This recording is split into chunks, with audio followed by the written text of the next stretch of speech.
Кыргыз-өзбек чегарасы боюнча өкмөттүк делегациялардын сүйлөшүүсү башталды. Ташкент шаарында Кыргыз-өзбек мамлекеттик чегарасын делимитациялоо жана демаркациялоо боюнча өкмөттүк делегациялардын сүйлөшүүсү башталды. Бул тууралуу өкмөттөн билдиришти. Кеңешменин жүрүшүндө Кыргыз-өзбек мамлекеттик чегарасынын калган тилкелерин делимитациялоо маселеси талкууланат.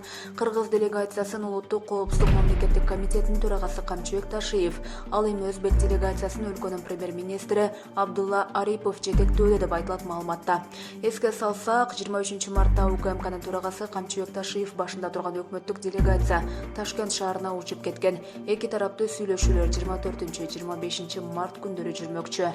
Булак Спутник KG.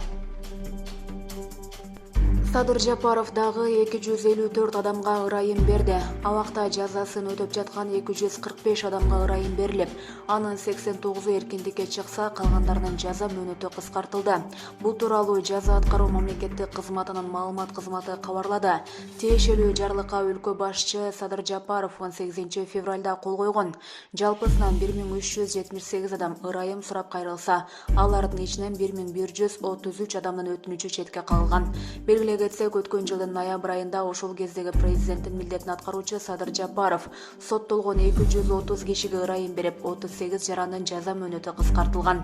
Жаза аткаруу мамлекеттик кызматы 2020 жылы абакта жазасын өтөп жаткан 975 адамга мунапыс берилип, алардын айрымдары жазадан бошотулганын билдирди. Булак Спутник KG. Блогер Эльмир Сыдыманов толук акталды. Бул тууралуу 24 мартта өзү Супер KG порталына билдирди. Блогердин айтымында ал толук түрдө акталып чыккан.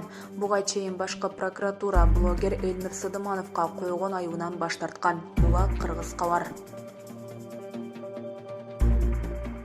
Кайрат Нуртас эмнеге айыпталууда? Казакстандык белгилүү ырчы Кайрат Нуртас санитардык эпидемиологиялык талаптарды бузганга айыпталууда. Казак басылмаларындагы маалыматка ылайык, ырчы Семей шаарындагы тойлордун биринде жүргөн видео тарап кеткен.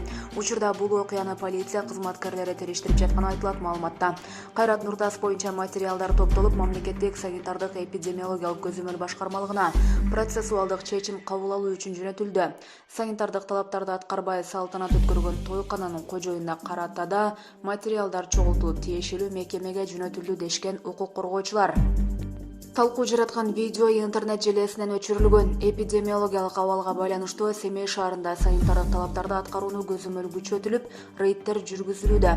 Талаптарды, эрежелерди бузган ишкана мекемелерге ири суммадагы айыптар каралган. Булак Назар News KG. Белгилүү өзбек актеру 73 жашында кыйла жаш кызга үйлөндү. Өзбекстандык белгилүү актер Убайдулло Омон 73 жашында үйлөндү. Бул тууралуу өзбек басылмалары жазды. Маалыматка ылайык, анын тою 22 мартта Бухара шаарында өткөн. Анын жубайы өзүнөн 29 жашка кичине жана мугалим болуп эмгектенет. Омон менен баш кошуп жаткан Нилуфар Шерова алгачкы жолу турмушка чыгып жатат. Омондун биринчи жубайы 2018 жылы каза болгон. Булак Медиа Центр. Гүлжигит Сатыбеков: тешик дүйнөнү толтурам деп өзүңдү ыйлай бербе. Жакында концерт коюп күйөрмандарын сүйүнткөн ырчы Гүлжигит Сатыбеков чарчаганын социалдык баракчасы аркылуу билдирди. Жаза бер, жазуучу болгуң келеби? Ошент. Жүрөгүң сүйдүбү? Каалоо барбы? Жаша, эртең баары бүкчүдөй. Тешик дүйнөнү толтурам деп өзүңдү ыйлай бербе. Толсо толот эле го, кимдики, тигиники. Уруп кал эле дешет. Эмнени кийин кыйналба дегени го. Сеники да туура. Каршымда турасың. Мага 9, сага 6.